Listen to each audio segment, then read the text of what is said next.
Alhamdulillahi Rabbil Alamin. Wassalatu wassalamu ala ashrafil anbiya'i wal mursalin Sayyidina wa maulana Muhammadin wa ala alihi wa ashabihi al-mujahidin at-tahirin. Amma ba'du. Saudara-saudara kaum muslimin seiman dan sekeyakinan yang berbahagia, pada suatu hari seketika sedang berkumpul dengan para sahabat, Rasulullah pernah memberikan peringatan.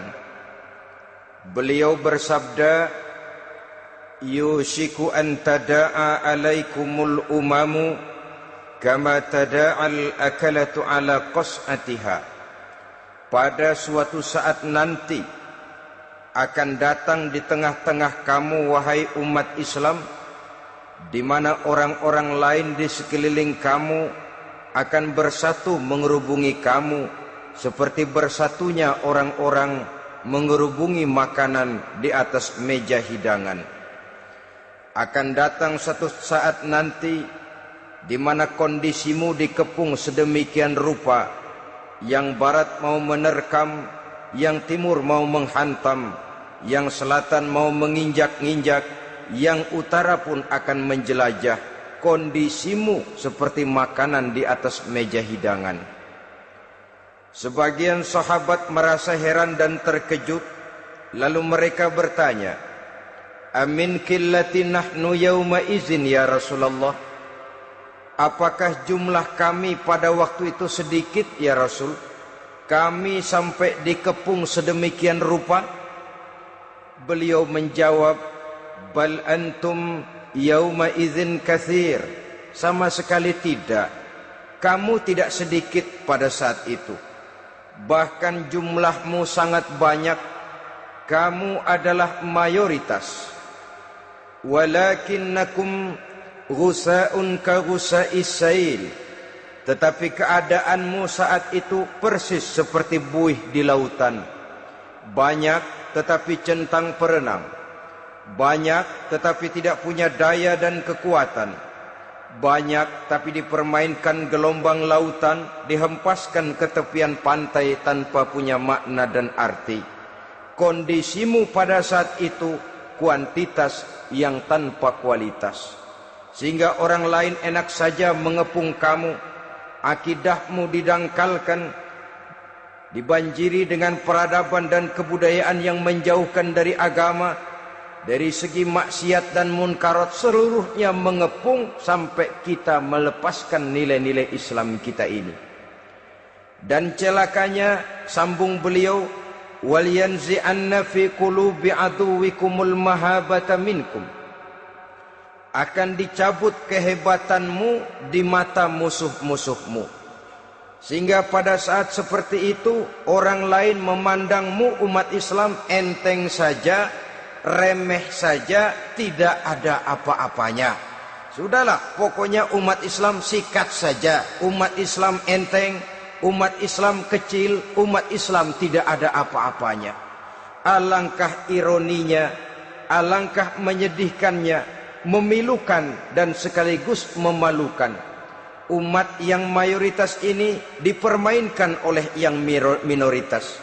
Umat yang jumlahnya terbesar, terbanyak, bahkan konon menurut catatan sampai 90%, tapi dipermainkan oleh mereka kelompok-kelompok kecil ini.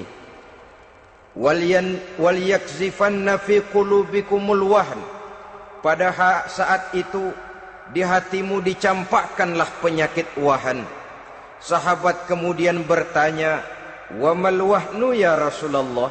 Apakah penyakit wahan itu ya Rasul?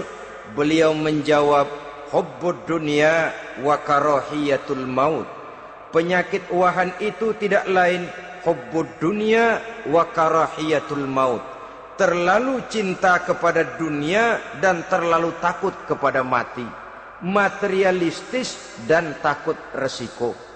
Dua penyakit inilah yang menyebabkan walaupun umat ini mayoritas, tapi dipermainkan oleh yang minoritas. Walaupun dia golongan terbesar, tapi nasibnya seperti makanan di atas meja makan. Dari segala macam penjuru mau menghantam dia. Saudara-saudara kaum muslimin yang berbahagia, ini merupakan analisa sosial bahwa pada suatu saat nanti akan terjadi di tengah-tengah umat di mana kita dihantam dan diserbu dari segala macam penjuru.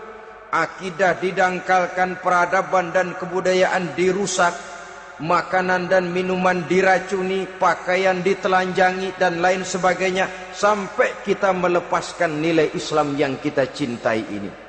Kondisi sosial ini satu saat akan datang kepada kita. Demikian analisa dan peringatan dari Rasulullah sallallahu alaihi wasallam.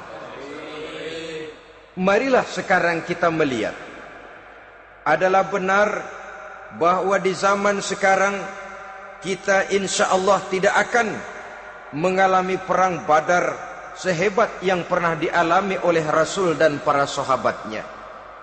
Tetapi sesungguhnya perang yang kita hadapi di zaman sekarang ini tidak kalah hebatnya dengan perang Badar, tidak kurang dahsyatnya dengan perang Uhud, tidak kurang ngerinya dari perang Khandaq. Hanya saja yang kita hadapi sekarang ini bukan ujung pedang, bukan ujung tombak, bukan ujung panah. Yang kita hadapi sekarang ini adalah perang akidah, perang ideologi, perang mempertahankan keyakinan. Yang kalau kita kalah sekarang, kita memang masih beragama. Tetapi anak kita, cucu kita, generasi yang akan hidup 5, 10, 20, 30 tahun yang akan datang, wallahu a'lam bissawab. Islam, saudara-saudaraku, tidak mungkin hilang dari dunia. Tetapi tidak mustahil Islam gulung tikar dari desa kita. Tidak mustahil Islam gulung tikar dari kampung dan kota kita, jikalau kita tidak menjaganya, jikalau kita tidak memeliharanya, bahkan jikalau kita tidak mewariskannya kepada anak-anak kita, generasi yang akan datang. Marilah kita mengingat sejenak bagaimana Islam di Spanyol yang pernah jaya, pernah mewarnai daratan Eropa, dan yang sekarang hanya sekedar tinggal ceritanya saja. Ini pernah diperingatkan oleh Rasul dalam satu hadis, sayati ala ummati zamanun la yabqal Islam illa ismun wala minal Quran illa rasmun. Akan datang satu masa di tengah umatku di mana pada masa itu Islam ada tapi hanya tinggal sekedar namanya saja, dan Quran pun ada tapi cuma sekedar tinggal tulisannya saja. Apabila kita tidak mewariskan ini kepada generasi yang akan datang, maka serbuan-serbuan dari berbagai macam penjuru dari hari ke hari semakin kita rasakan kehebatannya. Tidak mustahil sejarah Spanyol akan terjadi di desa kita, akan terjadi di kampung kita, akan terjadi di kota kita. Orang Spanyol kalau mereka cerita kepada anaknya, mereka akan cerita, "Nak, di sini dulu ada masjid." Kapan, Pak? Dulu bener dah. Banyak orang Islam kalau hari Jumat pada sembahyang, kapan itu, Pak? Dulu sekali. Sekarang cuma sekedar tinggal ceritanya saja. Bukankah sesuatu yang sangat tidak mustahil apabila kita tidak menjaga dan mewariskan Islam ini kepada generasi yang akan datang, maka serbuan-serbuan akan membawakan hasil yang diinginkan oleh para penyerbu itu tadi. Kita sudah menjadi umat yang mayoritas, tetapi umat yang mayoritas ini menurut Rasul dikepung sedemikian rupa, akidahnya didangkalkan, peradaban dan kebudayaannya ditekan sedemikian rupa, kehidupan sosialnya dibuat individualis. Kemudian dari segi pergaulan, pakaian, makanan, minuman dan sebagainya diracuni, sampai dia tidak lagi berpegang teguh kepada agamanya. Dan dikala itu hilang kehebatan umat ini di mata musuh-musuhnya. Orang lain memandang kita ringan saja, enteng saja, satu umat yang sudah kehilangan wibawa. Padahal konon kabarnya kita mayoritas, tapi enak saja dikutak-kutik orang lain. Dan dikala itu di hati kita merajalela penyakit uahan. Penyakit uahan itu apa? Pertama, hubbud dunia, terlalu cinta kepada dunia. Terlalu cinta kepada dunia yang menyebabkan kita lupa akan tanggung jawab dan kewajiban, lupa meneruskan dan mewariskan Islam kepada generasi yang akan datang. Kita berlomba hanya untuk mengejar dunia dan seluruh isinya, baik dia bernama material, baik dia bernama seksual, baik dia bernama pangkat, jabatan dan kedudukan. Berlomba-lomba kita di dalamnya sampai tercampaklah penyakit hubbud dunia di dalam hati ini. Berurat dan berakar dunia itu, sulit dan berat kita berpisah daripadanya. Akibatnya kemauan untuk berbuat demi dan atas nama agama sangat sulit terwujud di dalam kehidupan ini. Yang kedua, karahiyatul maut, terlalu takut kepada mati. Baik mati ajal, mati dalam artian yang sebenarnya, baik mati usahanya, baik mati karirnya, baik mati pangkat dan jabatannya. Sehingga dengan demikian akibatnya jatuhlah kita menjadi umat yang kehilangan wibawa di mata orang lain. Saudara-saudara kaum muslimin rahimakumullah, saya katakan tadi, perang yang kita hadapi di zaman sekarang adalah perang akidah. Perang menghadapi peradaban dan kebudayaan yang menghancurkan moral daripada anak-anak kita. Perang menghadapi banjirnya maksiat dan munkarat. Yang di tengah-tengah itu, di samping berkewajiban menjaga diri dan keluarga, kita pun juga berkewajiban menjaga anak-anak kita, generasi yang akan datang, mengarahkan dan mendidik mereka sesuai dengan yang dikehendaki oleh Allah Subhanahu wa ta'ala. Oleh sebab itu, pada pertemuan kali ini yang akan saya bicarakan ialah bagaimana idealnya seorang muslim lebih dahulu memberikan pendidikan kepada anak-anaknya. Di tengah satu situasi dan kondisi di mana serbuan datang silih berganti melanda dan menghantam umat Islam, kemana anak-anak kita ini harus kita arahkan? Karena kita orang tua mempunyai tanggung jawab. Anak adalah amanah, menyia-nyiakan amanah adalah dosa, dan dosa itu merupakan satu dosa yang besar. Bahkan orang tua bisa saja masuk neraka kalau tidak bertanggung jawab tentang anak-anaknya. Satu riwayat menjelaskan ada orang soleh, ngajinya cukup, solatnya cukup, puasanya cukup, zakatnya cukup. Di mana ada majelis taklim hadir, baca Quran hobi, fitnah orang tidak pernah. Di akhirat setelah disidang dia ternyata lebih banyak kebaikannya daripada kejahatannya, maka dia pun diperintahkan dan dipersilahkan masuk ke dalam surga. Giliran anaknya disidang, biang okem nih anak. Ditanya, siapa Tuhanmu? Tidak tahu. Siapa nabimu? Teu nyaho. Apa kitabmu? Ora gelem. Kamu pernah sholat? Tidak. Zakat? Tidak. Puasa? Tidak. Judi? Hobi. Zina? Tiap malam. Mabuk? Berat. Wah, brengsek kamu. Kebaikan tidak ada barang sedikit pun, sementara kesalahan dan dosa berlipat ganda. Kamu neraka. Anak ini protes. Benar, saya tidak kenal siapa Tuhan saya. Saya tidak tahu siapa Nabi saya. Saya tidak tahu kitab suci dan kiblat saya. Saya tidak sholat, tidak zakat, tidak puasa. Tiap malam saya judi, saya zina, saya mabuk. Tapi saya kerjakan semua itu karena saya tidak tahu dan orang tua saya tidak pernah memberitahu saya. Dia enak-enakan hadir di majelis taklim, saya nyekek botol didiemin saja. Dia enak-enakan baca Quran, saya zina didiamkan saja. Saya bukan tidak mau, orang tua saya sama sekali tidak pernah mendidik saya. Dia mau benar sendiri. Maka kalau sekarang saya harus masuk ke dalam neraka, saya menuntut agar orang tua saya ikut sama-sama bergabung dengan saya ke dalam neraka. Gara-gara dia tuh saya jadi begini. Orang tuamu yang mana? Tuh, yang barusan mau ke surga. Ini orang tua yang sudah mau berangkat ke surga dipanggil. Sebentar dulu, Mas. Ini benar anak kamu? Iya, Pak. Waktu di dunia kamu tidak pernah ajarin dia ngaji? Sampai dia tidak kenal Tuhannya, tidak kenal nabinya, tidak kenal kiblat dan kitab sucinya? Iya, Pak.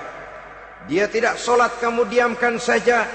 Dia tidak puasa, tidak zakat, kamu bersikap masa bodoh. Bahkan dia judi, dia zina, dia mabuk, kamu pun berdiam diri saja. Iya, Pak. Tahukah kamu bahwa anak ini adalah amanah? Menyia-nyiakan amanah artinya khianat, dan khianat adalah dosa yang sangat besar.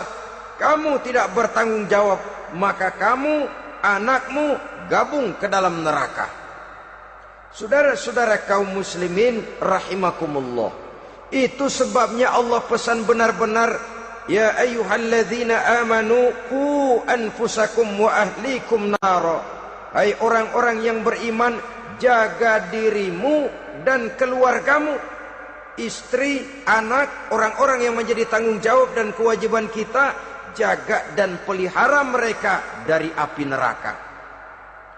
Saudara-saudara kaum muslimin, lalu kalau kita orang-orang tua yang hidup di zaman sekarang ini sudah sering beristighfar, mengurut dada, melihat situasi, membaca peta keadaan, konon tantangan yang akan dihadapi oleh anak-anak kita 15, 20, 25 tahun yang akan datang jauh lebih berat dari apa yang kita hadapi sekarang ini.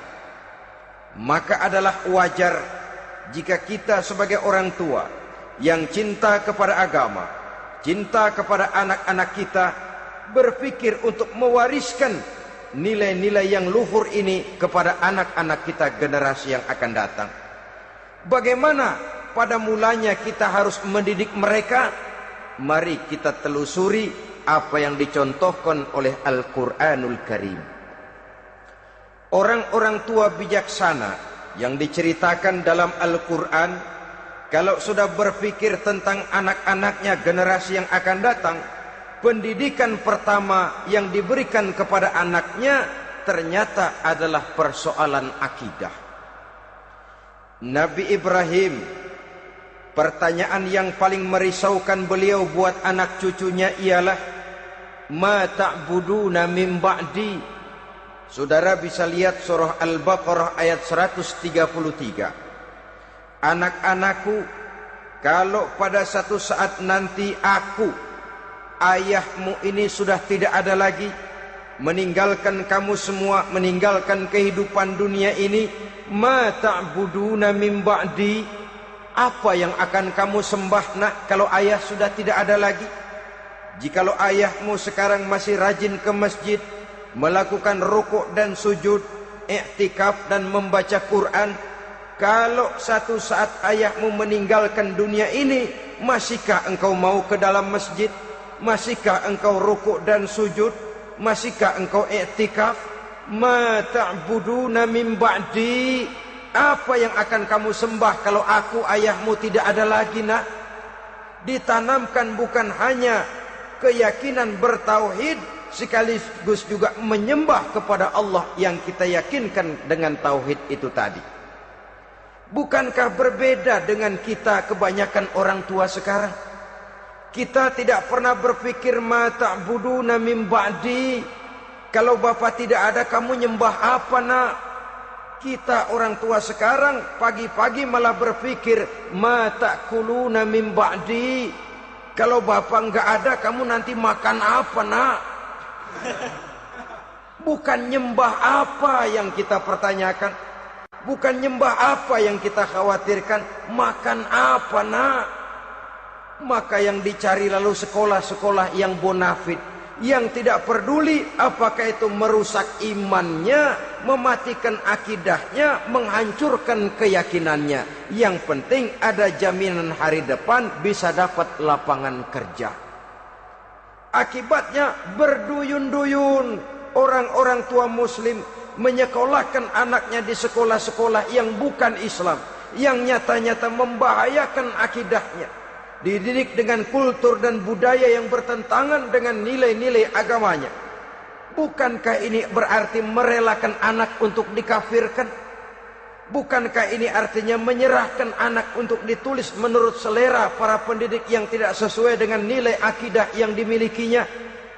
Mengapa kita tidak berpikir seperti Nabi Ibrahim, yang sebelum memberikan pendidikan kecerdasan, sebelum pendidikan matematika, IPS, PSPB dan disiplin ilmu lainnya, yang pertama ditanamkan, ma ta'buduna min ba'di, kalau ayahmu tidak ada, kamu menyembah apa, nak? Menyembah Allah apa nanti malah menyembah harta? Menyembah Allah apa nanti malah mendewa-dewakan pangkat dan jabatan? Menyembah Allah apa malah nanti menyembah alam? Itu yang dikhawatirkan Nabi Ibrahim kepada generasi yang akan datang. Dan itu saudara-saudara yang seharusnya mengkhawatirkan kita kepada anak-anak kita, generasi yang akan datang. Lihatlah serbuan akidah di zaman sekarang ini. Dimanfaatkan kemiskinan kita umat Islam. Diberikan kita tawaran berupa beras, pakaian, obat-obatan, kalau perlu beasiswa, asal bisa melepaskan keislaman kita ini. Bertahap, sedikit demi sedikit, step by step, shibran bi shibrin wa zira'an bi zira'in. Dan harus saya ingatkan, orang di zaman sekarang tidak mungkin menghantam Islam secara frontal. Tidak mungkin menghantam Islam terang-terangan, apalagi mengerahkan satuan militer. Tidak. Orang berhitung bagaimanapun kondisi dan kualitasnya umat Islam, mereka masih punya satu modal penting, fanatisme agama. Kalau ini disulut, api jihad segera berkobar, dan hanya maut yang bisa menghentikan orang yang dibakar dengan semangat jihad. Orang tahu itu.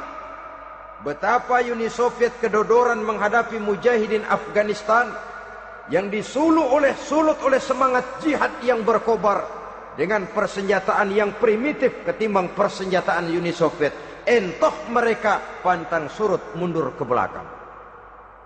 Jadi jangan mimpi bahwa orang mau menghantam Islam ini dengan melarang pengajian, meruntuhkan masjid, menyegel pondok pesantren. Tidak. Melarang orang sholat. Tidak. Kalau perlu masjid diperbanyak, musola diperbesar. Tapi bikin itu masjid seperti museum. Besar, megah, mercusuar, tapi bikin seperti museum. Tempat orang kagum, tempat orang memuji, tapi sunyi dari nilai-nilai ibadah. Saudara-saudara kaum muslimin, untuk sampai kepada penghantaman akidah, jalan yang paling mudah dirintis sekarang ini secara bertahap dan sistematis, memisahkan umat Islam dari Islamnya. Biarkan mereka bernama muslim. Biarkan di atas kartu penduduknya tertulis agama Islam. Tapi tanamkan budaya-budaya yang menyebabkan cara bergaul mereka, cara berumah tangga mereka, cara bertetangga mereka, sampai kepada cara mereka berpakaian, cara mereka bergaul, cara mereka makan dan minum, cara mereka mendidik dan menyekolahkan anak, sama sekali tidak lagi mencerminkan nilai-nilai yang Islami. Itu sudah satu usaha yang paling praktis, memisahkan umat Islam dengan Islamnya. Kalau sadarlah kita ke arah ini usaha orang di zaman sekarang, maka yang harus pertama kita tanamkan kepada anak-anak kita, didik mereka dengan jiwa tauhid yang mengkristal di dalam batinnya, meresap sampai ke tulang sumsumnya, yang tidak akan sampai pun nyawa berpisah dari badannya, akidah itu tidak akan berpisah dari hatinya. Bahkan dia sanggup dengan tegar berkata, lebih baik saya melarat karena mempertahankan iman daripada hidup mewah dengan menjual akidah. Satu khittah, satu garis kehidupan yang perlu kita wariskan kepada anak-anak kita, generasi yang akan datang.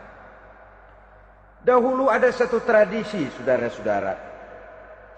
Kalau anak gadis kita dilamar orang, orang lalu bertanya, anakmu mau ngelamar gadis saya, apa sudah khatam Quran berapa kali? Apa sudah bisa baca kitab macam-macam dan lain sebagainya? Sehingga lahirlah satu kebanggaan. Apapun motifnya, tapi pertanyaan semacam ini zaman sekarang sudah langka. Paling-paling yang ditanya kalau anaknya dilamar orang, anakmu kerja di mana? Gajinya sebulan berapa? Kendaraannya bebek apa soang apa-apa?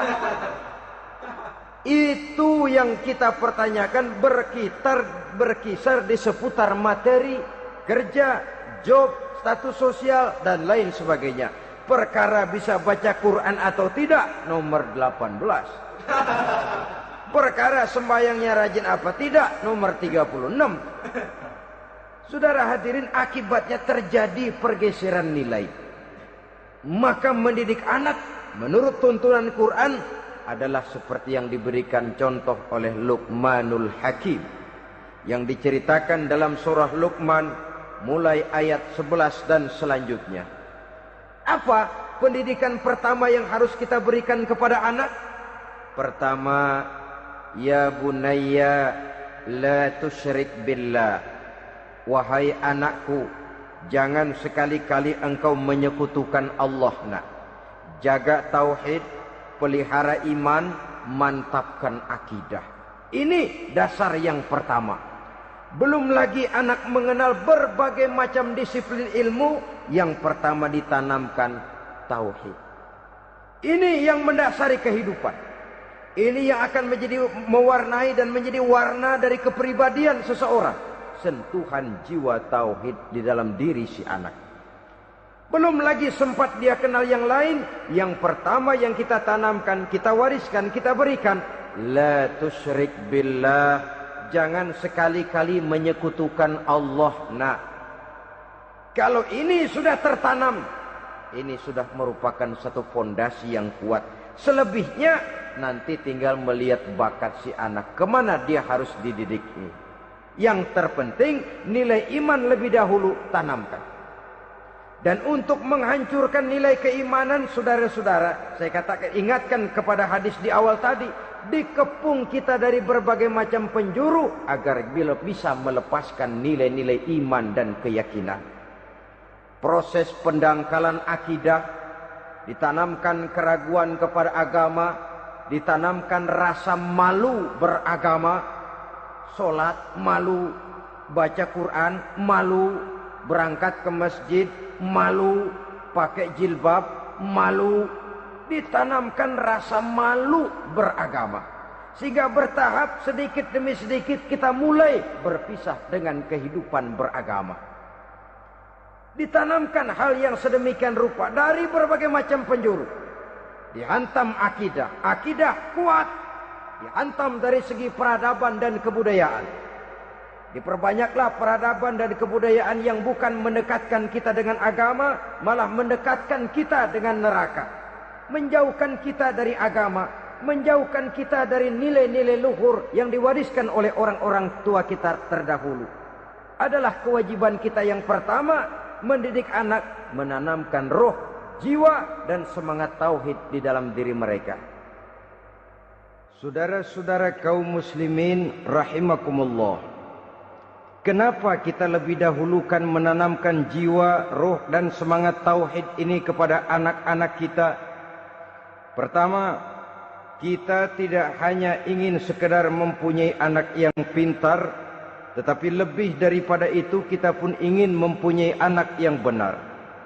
Segala macam disiplin ilmu, segala macam bentuk penalaran ilmiah dan pengisian intelektualitas manusia mungkin di satu sisi akan membuat dia pintar, tapi di sisi lain belum tentu akan membuat dia benar.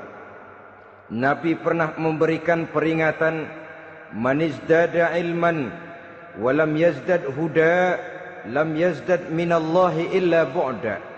Orang yang hanya bertambah ilmu pengetahuannya tapi tidak bertambah hidayah dari Allah, tidak makin mantap keimanannya, maka seluruh nilai-nilai ilmunya hanya akan menjauhkan dia dari Allah Subhanahu wa taala. Dan adalah lebih merupakan azab daripada nikmat kalau kita diberikan ilmu pengetahuan yang hanya akan menyebabkan kita semakin jauh dari Allah Subhanahu wa taala. Yang kedua, sesungguhnya roh, jiwa dan semangat tauhid yang melekat dalam diri anak pada puncaknya akan melahirkan satu disiplin murni yang tumbuh dari dalam dirinya sendiri, di mana si anak dalam kehidupannya merasakan dimanapun dia berada, kemanapun dia pergi, ia selalu merasakan kehadiran Allah dekat dalam hidupnya. Ia sadar sesadar-sadarnya bahwa tidak ada satu perbuatan yang bagaimanapun kecilnya yang bisa disembunyikan dari kekuasaan Allah Subhanahu wa taala. Yang ketiga, dengan penanaman roh, jiwa dan semangat iman ini, maka diharapkan anak-anak nanti pada pertumbuhannya sanggup mengendalikan hawa nafsunya. Dengan kata lain, bahwa penanaman jiwa tauhid, penanaman roh dan semangat keimanan ini merupakan kondisi dasar yang harus dilakukan sebelum yang lain-lainnya. Kemudian pendidikan kedua yang diberikan oleh Al-Quran melalui contoh dan model dengan Luqmanul Hakim ini, setelah menanamkan tauhid, ditanamkanlah kepada si anak ini rasa hormat kepada orang tuanya. Wa wassaynal insana biwalidayhi, dan kami wasiatkan kepada manusia untuk berbakti kepada ibu bapaknya. Hamalathu ummuhu wahnan ala wahnin, karena ibunya telah mengandungnya dengan kepayahan di atas kepayahan. Maksudnya dengan kepayahan dan kelelahan yang berlipat ganda. Sehingga ketika Rasul ditanyakan orang, "Ya Rasul, siapa yang paling harus saya taati di dunia ini?" Beliau menjawab, "Ibumu." Kemudian, "Siapa lagi ya Rasul?" "Ibumu." Setelah itu, "Siapa lagi ya Rasul?" "Ibumu." Dan kemudian, "Siapa ya Rasul?" "Bapakmu." Ibu, ibu, ibu, bapak. Bahkan al-jannatu tahta aqdamil ummahat, surga berada di bawah telapak kaki ibu. Bagaimana menanamkan rasa hormat kepada orang tua di hati anak? Tentu yang pertama, bagaimana orang tua bisa memberikan keteladanan.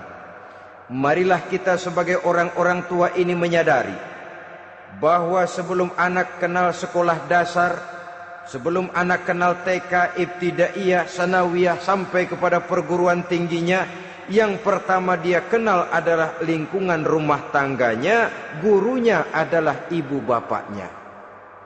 Di sini berlakulah apa yang dinamakan keteladanan. Keteladanan jauh lebih berhasil daripada sekedar teori-teori yang muluk. Keteladanan jauh lebih berhasil daripada berbagai macam indoktrinasi dan penataran. Kurangnya keteladanan akan menyebabkan anak mencari pola.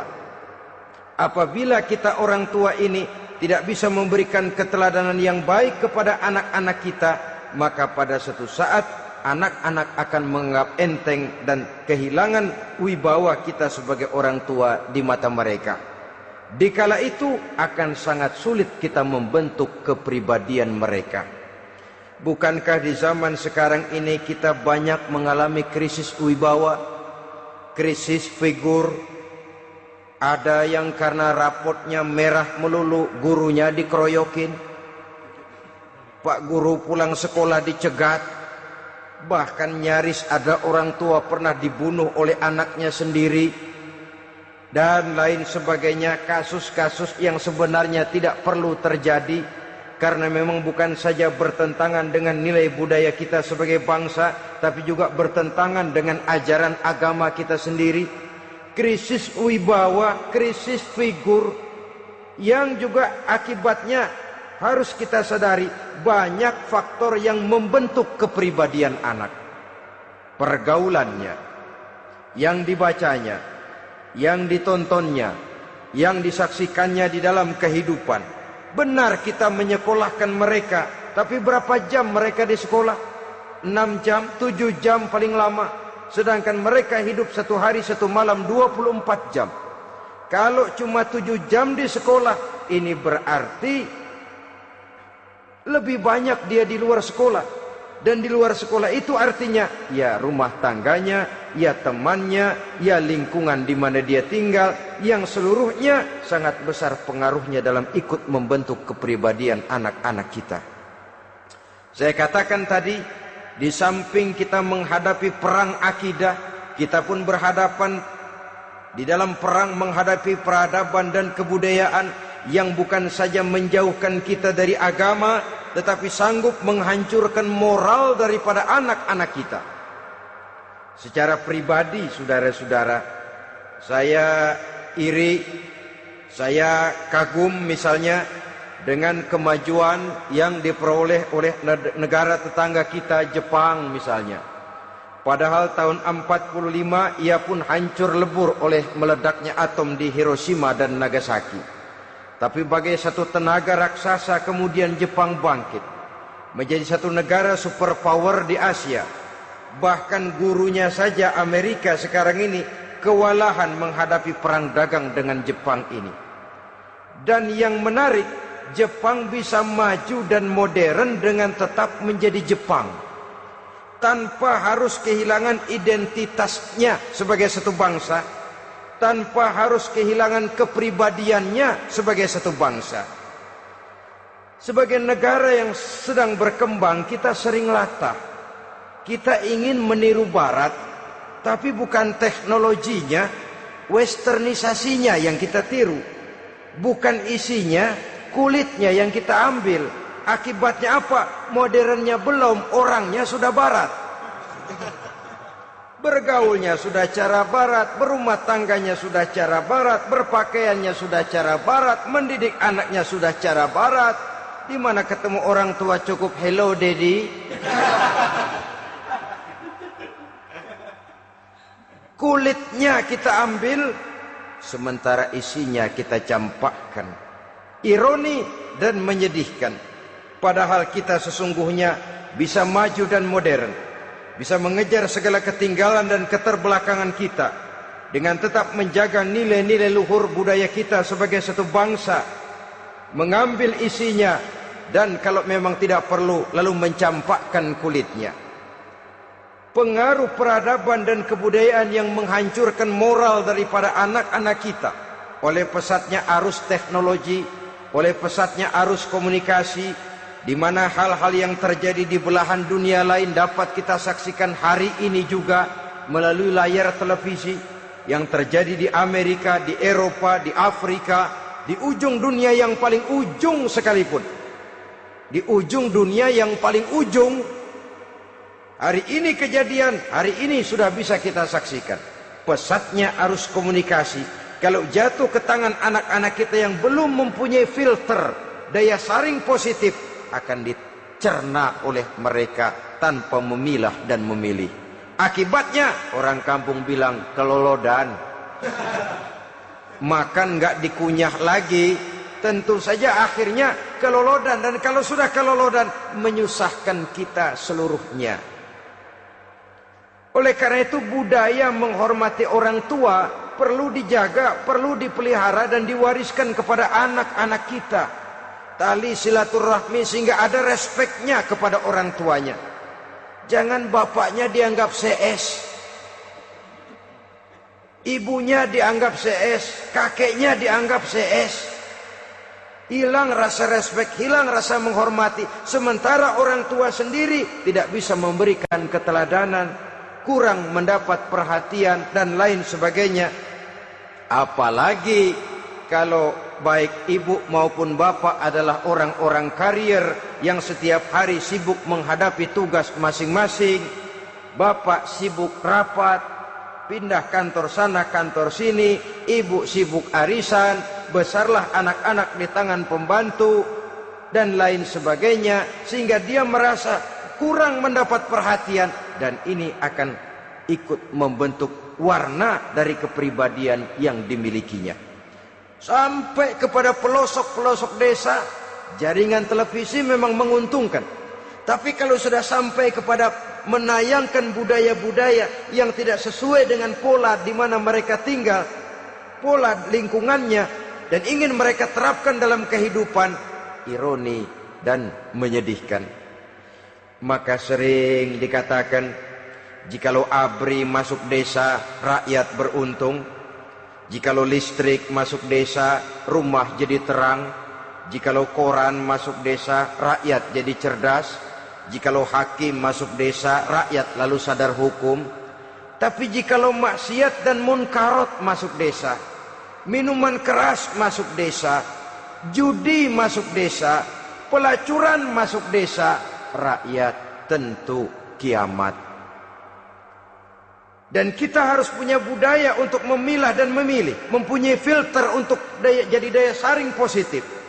Oleh karena itu, saudara-saudara, tahap kedua setelah menanamkan jiwa tauhid kepada anak, tanamkan rasa hormat kepada orang tuanya. Orang tua itu ibu bapaknya, orang tua itu guru-gurunya yang mengajarkan dia, atau yang dianggap tua yang lebih senior dari dia. Karena tidak ada satu peradaban yang berdiri sendiri. Bagaimanapun maju dan modernnya kita sekarang, tentu merupakan mata rantai yang berkaitan dari generasi terdahulu. Ini yang kedua. Setelah tauhid, berbakti kepada ibu dan bapak. Tidak ada satu kebahagiaan yang bisa ditegakkan di dunia ini tanpa doa, tanpa restu daripada ibu dan bapak. Ini keramat hidup. Doanya dikabul Allah dan kutubnya juga dikabul oleh Allah Subhanahu wa ta'ala. Jadi mendidik anak setelah menanamkan jiwa tauhid, menanamkan rasa hormat dan taat berbakti kepada ibu bapaknya. Itu yang kedua. Kemudian yang ketiga, melalui model Luqman, Quran mendorong kita untuk mendidik anak, menanamkan etika otonom. Apa itu? Ya bunayya, innaha in takum mithqala habbatin min khardalin fatakun fi sakhratin aw fis samawati aw fil ardi ya'ti bihallah. Wahai anakku, sesungguhnya kalau ada satu kebaikan yang kamu kerjakan, kecil, tidak nampak oleh pandangan mata yang zahir, yang kecil itu tersembunyi di puncak langit, di dasar bumi yang paling dalam, atau di tengah batu hitam sekalipun, Allah pasti mengetahuinya dan pasti akan memberikan balasan yang seadil-adilnya. Pendidikan apa ini? Pendidikan moral, menanamkan etika otonom. Nah, kau berbuat baik jangan karena dilihat orang. Kau tidak mau melakukan kejahatan jangan cuma karena ada polisi. Kalau ada polisi kau tidak mau jahat, kucing juga begitu. Coba lihat kucing, taruh ikan asin di piring kaleng, tongkrongin. Aduh, kucing kalem, sopan, tenang. Sedikit kita lengah, habis ikan digarap. Tapi ditanamkan satu kesadaran, kemanapun kau pergi, apapun yang kau kerjakan, tersembunyi di tengah batu, di dasar bumi, di puncak langit, Allah pasti tahu. Dalam bahasa yang ringan, kita ini diawasi oleh dua hiperkomputer yang maha sensitif. Produksi langit mereknya Rokib dan Atid. Itu komputer yang sangat peka dan sensitif. Jangankan kita berbuat, kita berniat baik saja, komputer sudah nyatat sendiri. Inilah yang orang sekarang namakan waskat, pengawasan malaikat. Kalau hidup sudah merasa diawasi oleh malaikat, waskat berhasil. Tapi kalau waskat sudah diawasi malah nekat, itu yang gagal. Atau yang diawasi dan yang mengawasi sama-sama sepakat, itu juga bisa cincai. Saudara-saudara kaum muslimin rahimakumullah. Waskat dalam pengertian kita muslim, bagaimana hidup ini merasakan diawasi oleh malaikat. Intelektualitas yang tinggi sekalipun, IQ yang nilainya plus sekalipun, disiplin ilmu yang bagaimanapun banyak yang memenuhi benak kita, tanpa diiringi oleh etika otonom, orang sering mencari celah dan kesempatan. Mencari celah dan kesempatan. Tapi kalau sudah merasa, kemanapun saya pergi, dimanapun saya berada, kebaikan bagaimanapun sekecilnya saya lakukan, toh Allah pasti akan memberikan balasan.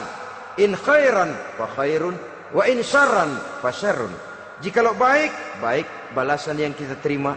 Jikalau jahat, jahat kejahatan yang kita terima. Kalau sudah ke arah ini kita berpikir, maka sesungguhnya kalau kita berbuat baik kepada orang lain, hakikatnya kita sudah berbuat baik kepada diri kita sendiri. Lalu tidak ada merasa rugi berbuat baik kepada orang. Karena manakala dia melakukan kebaikan kepada orang lain, artinya dia sudah berbuat baik untuk dirinya sendiri. Jadi setelah tauhid, kemudian berbakti kepada ibu bapak, yang ketiga baru pendidikan tentang akhlak, tentang moral.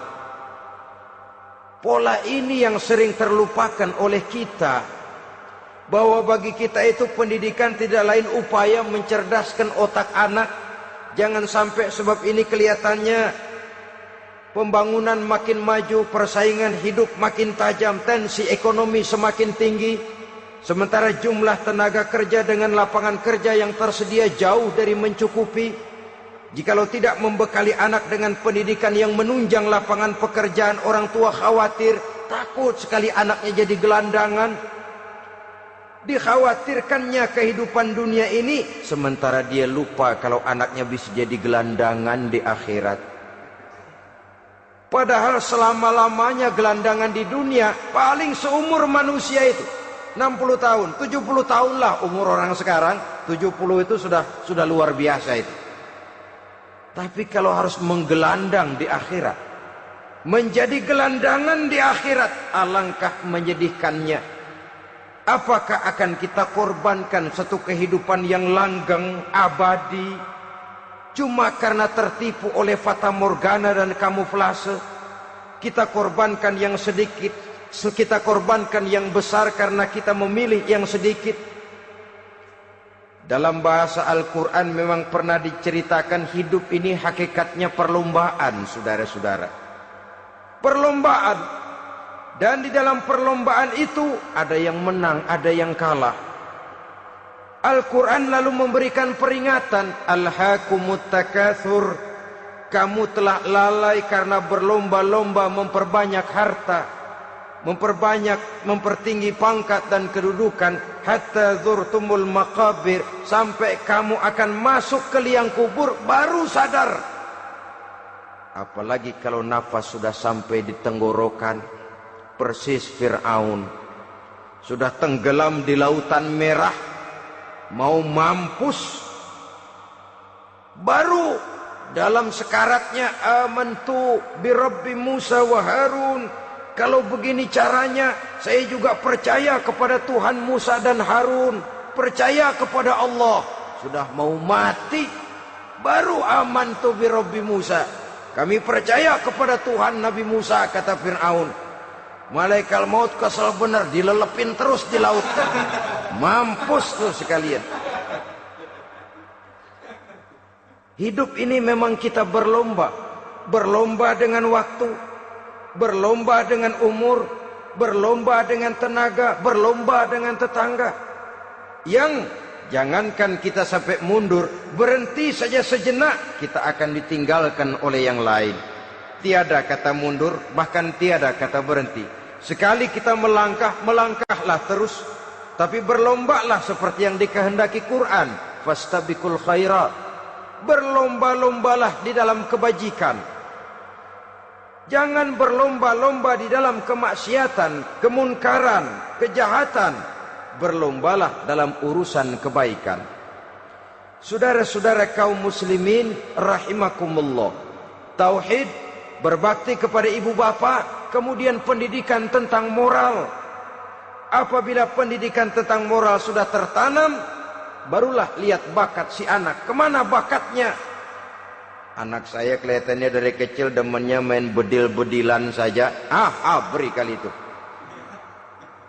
Kirim ke Magelang, masukkan akabri. Tapi dengan syarat 3 itu tadi. Iman sudah tertanam, rasa bakti kepada ibu bapak sudah ada, dan punya nilai moral. Sehingga boleh jadi nanti dia menjadi jenderal yang beriman, yang berbakti kepada ibu bapaknya, dan punya moral yang tinggi. Kan lebih baik rakyat rendah tapi akhlaknya tinggi, daripada pejabat tinggi tapi moralnya rendah. Jauh lebih baik rakyat rendah punya moral tinggi ketimbang pejabat tinggi punya moral rendah. Nilai moral ini yang jadi ukuran dan barometer di masyarakat. Yang ini yang sering kita lupakan, bahwa kehancuran satu bangsa dimanapun di dunia ini selalu dimulai dengan kehancuran moral daripada bangsa itu sendiri. Sekarang membina nilai moral ini berat. Gadis kita, remaja, putri, diberikan pakaian jilbab, mungkin dia sendiri masih setengah-setengah, ditambah lagi oleh ledekan temennya. Jilbab lah kuno, bau sorga lah, bau masjid lah, bau menyan lah. Ditanamkan rasa malu untuk hidup dekat dengan agama. Kalau moral semacam ini sudah tertanam, sedikit demi sedikit kita mulai mengucapkan selamat tinggal kepada agama. Dan kemalangan apa yang lebih malang kalau kita sudah jauh dari agama ini? Bukankah Islam telah menyelamatkan manusia dari penyakit jahiliyah dan membawanya kepada satu kehidupan yang maju dan modern? Kalau kita tinggalkan Islam ini, bukankah artinya kita akan kembali kepada satu zaman jahiliyah? Hanya saja jahiliyah itu berada di abad modern. Versinya tentu lebih modern. Kalau zaman jahiliyah dulu mabuknya pakai arak, zaman sekarang sudah macam-macam orang bisa mabuk. Kalau zaman jahiliyah dulu anak perempuan dikubur hidup-hidup, zaman sekarang kadang-kadang belum sempat lahir ke dunia, malah sudah dibunuh lebih dahulu. Versinya saja yang berbeda. Kalau di zaman jahiliyah dahulu manusia menyembah batu yang bernama Latta, Uzza, Manat dan Hubal, di zaman jahiliyah modern sekarang ini orang sering menyembah kepala bagiannya, sering menyembah atasannya, sering menyembah komputer, sering menyembah teknologi modern yang lebih diyakininya daripada Allah sebagai keyakinan sentral di dalam hidupnya. Saudara-saudara kaum muslimin rahimakumullah.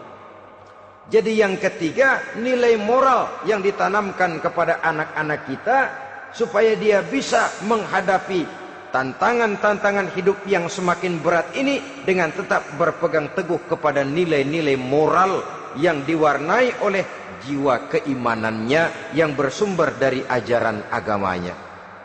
3. Kemudian yang keempat, barulah tatanan kehidupan sehari-hari. Apa kata Luqman? Ya bunayya aqimis shalah. Setelah bertauhid, berbakti kepada ibu bapa, punya nilai moral. Ya bunayya aqimis shalah, nak dirikan solat. Rumah tangga muslim. Anak berumur 7 tahun sudah berani meninggalkan solat. Kata Nabi, pukul. Bukan untuk menyakiti, untuk mendidik. Karena sayang kepada anak. Saudara-saudara, kita khawatir betul kepada anak. Kalau dia pulang dari sekolah, Buru-buru kita sebagai orang tua bertanya, sudah makan nak? Sudah istirahat nak? Tapi jarang kita sebagai orang tua melontarkan, sudah sholat nak? Bahkan kita bisa memberikan sugesti kepada anak. Nah, kalau kau naik kelas 1 sampai naik ke kelas 2, bapak beliin sepeda. Tamat SD nak, motor. Tamat SMP nak, ke Bali kita. Tamat SMA nak, Singapura. Saudara-saudara, tapi kalau untuk urusan sholat misalnya, kita tidak pernah memberikan sugesti kepada anak-anak kita. Nah, kalau kau hafal Fatihah lengkap dengan artinya, bapak beliin sepatu. Nah, kalau kau bisa sholat dengan baik, cukup syarat rukunnya, bapak beliin sepeda. Ada rangsangan, ada sugesti yang membuat anak lebih tergerak untuk hidup dalam suasana keagamaan. Ya bunayya aqimis sholah, nak dirikan sholat. Sebab ini sandaran vertikal yang paling langsung antara manusia dengan Tuhannya. Menyadari bahwa sepanjang yang bisa dilakukan oleh manusia hanyalah berusaha dan kepastian sepenuhnya ada di tangan Allah. Dengan sholat kepribadianmu diperteguh. Dengan sholat sandaran vertikalmu kepada Allah diperkuat. Dan pada waktunya nanti Al-Quran memberikan bimbingan, hendaklah minta tolong kepada Allah dengan sabar dan tetap mendirikan sholat. Ya bunayya aqimis sholat. Setelah itu, wa'mur bil ma'rufi wanha 'anil munkar. Tegaklah membina yang ma'ruf, tegaklah mencegah yang munkar. Ini sikap hidup sudah. Sholat tadi tugas hidup. Lalu sikap hidup tampil di tengah masyarakat, membina yang ma'ruf, mencegah yang munkar sesuai dengan kesanggupan masing-masing. Bukankah setiap kita kepingin punya anak yang bermanfaat, setidaknya bagi keluarganya, syukur kalau bisa bagi lingkungannya, bagi masyarakat, bangsa dan negaranya. Dan satu di antara tanda orang yang bermanfaat, kalau dia bisa hidup menjadi penganjur yang ma'ruf dan pencegah yang munkar. Dan itu kalau tidak ada hidayah, sulit orang mau melaksanakan itu. Sebab apa? Ada kecenderungan belakangan ini di mana agama dianggap urusan pribadi. Sehingga orang lalu sering bilang, jangan bawa-bawa agama dah, itu kan bukan urusan agama. Ini sudah ciri berpikirnya sekuler. Jangan bawa-bawa agama. Agama urusan pribadi, artinya orang mau sholat mau enggak jangan bilang apa-apa dah, urusan dia sendirian. Dia mau puasa dia enggak, merdeka saja, urusan pribadi. Agama bukan persoalan pribadi. Apalagi jika sudah menyangkut amar ma'ruf dan nahi munkar, siap menegakkan yang baik, mencegah yang munkar untuk tegaknya satu masyarakat yang diwarnai oleh kebaikan dan terhindar dari segala macam kejahatan. Dan terus ayat-ayat selanjutnya mencerminkan sikap hidup. Namun yang intinya cara mendidik anak yang baik yang dicontohkan oleh Al-Quran dengan Luqmanul Hakim sebagai model. Pertama, tanamkan tauhid. Yang kedua, tanamkan rasa hormat dan berbakti kepada ibu bapaknya. Yang ketiga, tanamkan moral, nilai akhlak yang tinggi. Setelah itu yang keempat, biasakan hidup dalam suasana keagamaan. Kontrollah sholatnya, kontrollah baca Qur'annya, kontrollah puasanya di bulan Ramadan. Ajaklah anak-anak sholat berjamaah, sehingga dengan demikian dia terbiasa oleh satu suasana yang mendekatkan dia dengan nilai agamanya. Dari sana diharapkan nilai-nilai ilmu yang didapatnya dari bangku sekolah akan menciptakan keseimbangan dengan yang ditanamkan oleh orang tuanya dalam bentuk yang dijelaskan oleh surah Luqman itu tadi. Sehingga apabila keseimbangan ini terwujud, akan menjalin keseimbangan dalam pola berpikir, dan keseimbangan dalam pola berpikir akan melahirkan keseimbangan dalam perbuatannya. Terwujudlah kita harapkan insan yang fid dunya hasanah wa fil akhirati hasanah.